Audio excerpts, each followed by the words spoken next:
After the welcome email, they recommend that you have a product tip email. So this might be the main benefit or main feature or use case that your product offers. If people are not doing kind of the main thing that you offer, then there's a very, very low probability that they're going to continue using your product, let alone buy it ultimately or brag about it to their friends so that they join and start using it. And you notice that there's about a 2-day separation between these emails. And you follow it up again with another product tip.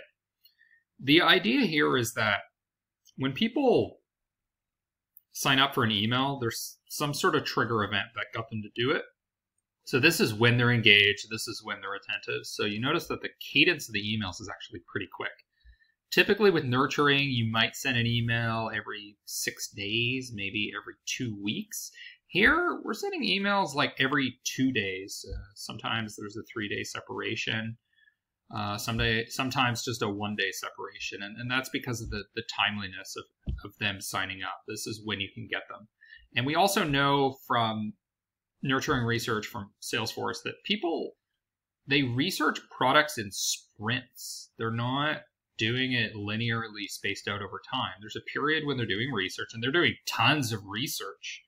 They're doing comparisons, product reviews, etc., all at once. It's not a once a week stop and go process. So there's a logic behind why you would send emails very rapidly. Okay, so product tip 2, and then you separate the product tips with a case study. Case studies, we know from this excellent article from Harvard Business Review, are the best type of content marketing and the content that potential buyers actually want to consume. And there's a number of psychological reasons for that. Social proof, trusting experts. They're more likely to trust somebody that is similar to the business they're in or the type of consumer they are, then they're going to trust you because you're just trying to sell them something. All right, so another product tip followed by a case study 2 days later, and then ultimately another case study and a call to action to upgrade. So pushing them to sell before the trial ends. Now, if you have a freemium model, you don't necessarily need to be that aggressive. You don't have to use the end of the trial to push people to buy. You can just always have the buy option at the bottom. And you could just have an email dedicated to why you should sign up for a pro account or why you should upgrade. It's up to you. There's nothing set in stone about this is how you have to do it. Now, the other thing is that if your trial is time-based, then this cadence makes sense, right? You can use the constraint of your trial ending as a reason to push people to upgrade. But if your trial is usage-based, then they're going to reach that wall anyways of however many transactions they can do in the product or actions in general. And that will hopefully be an opportunity to push them to upgrade or buy a more advanced version or advanced subscription. All right, so that was one model. Here is a second one from Dan Martell, who is an influencer in the SaaS space, SaaS consulting space. He recommends a welcome email, a second email that's training. So a lot of companies, what they do is they offer sometimes online courses or mini courses that go beyond just teaching you about the product, but actually sort of teach you how to be successful in whatever space that the product operates under. That's something to consider too, because that can be part of your marketing funnel. Email 3 is a case study, tips and tricks, similar to the product tips and features we were talking about earlier. An offer to help. So this is getting people to contact support, to answer any questions. I think this is great. And especially if your product is in very early stages, you basically want people to respond because you're getting market research, you're getting feedback on the product that you can use to improve it. Now, in the long run, with product-led growth, you maybe don't want a lot of people responding and contacting because it's less scalable, right, to have humans interacting. It might be something like a chat bot or directing people to a help desk or something like that with how-to articles or how-to videos. But For most companies, this is great, getting people to contact support, because if they're not onboarded properly, then it's highly unlikely that they're going to be good users or super users of your product. Email 6, make an offer. So it might be a time-sensitive offer, like a 15% off or something like that if you buy tomorrow. And email 7, celebrate or learn. So it's great if they do buy at this point, you can celebrate, or even if they just become a PQL, so a product qualified lead, somebody who's reached a tipping point in the product where they're highly likely to buy and they become super users. But in other cases, they maybe abandon the product. So that's an opportunity to learn, and you can send out a survey being like, hey, just tell us why you didn't like the product. A, B, or C were the reasons, or other, and you can get qualitative feedback that way. All right, so I've just presented 2 general frameworks for how to approach email nurturing after people sign up for your free account. But it's not the ideal. The ideal approach is not these time-based funnels. What is what Lincoln Murphy, who's another influencer in the SaaS space, advises. If you're still sending emails based on time sequence instead of triggered by actual user behavior, you're 100% doing it wrong. Now, Lincoln's being a bit hyperbolic, I think, by saying you're 100% doing it wrong. I would say maybe that's true if you have tons of data to support doing something differently, but he has a point, which is that if you're just sending kind of a one-size-fits-all sequence of educational emails to people, you're probably sending irrelevant information to a lot of people.